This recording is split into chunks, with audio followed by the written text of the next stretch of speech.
Senior executive of Chinese telecoms giant Huawei has been arrested in Canada and she faces extradition to the United States. Meng Wanzhou was reportedly detained in Vancouver. Huawei said it was not aware of any wrongdoing. The reason hasn't been confirmed, but the company is said to have been investigated over alleged violations of sanctions against Iran. Well, for more on this, Alistair Sanford joins me in the studio now. Good morning to you, Alistair. Good morning, Belle. So what more do we know about this arrest at this stage? Well, some of the details are fairly thin. We do know that Meng Wanzhou, who is the chief financial officer for Huawei and also the daughter of the company's founder, was arrested on December the 1st in Vancouver. The Canadian authorities, the Ministry of Justice, says there'll be a court hearing tomorrow. Huawei says she was detained when changing flights. And that the charges emanate from New York, and she does face now possible extradition to the US. Now, Huawei is a Chinese telecoms giant, one of the largest makers of network equipment.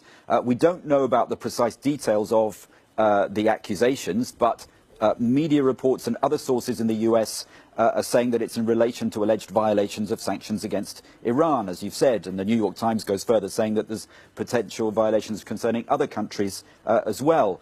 As for the reactions, well, Huawei says we've got no information on this. We're not aware of any wrongdoing.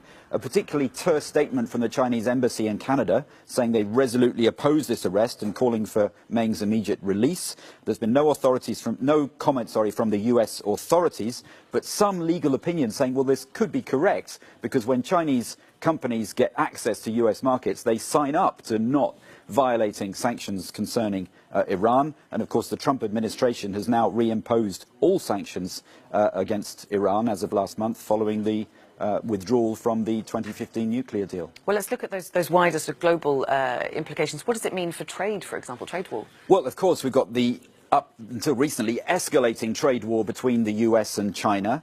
There was some relief, of course, at the G20 when Donald Trump and Xi Jinping struck that 90-day truce, but there are now fears that this could provoke new tensions. There's been some turbulence on the US and Asian markets. And of course, we're not just talking about trade, but technology and national security. There are big security concerns in the West generally about China and technology, and fears that some of these firms are linked to the government in Beijing. Now, Huawei says there's no government control over its company, but it is, of course, one of the biggest tech firms, and there are fears that Beijing may use companies like Huawei to get access to the new generation networks and then use it for spying purposes.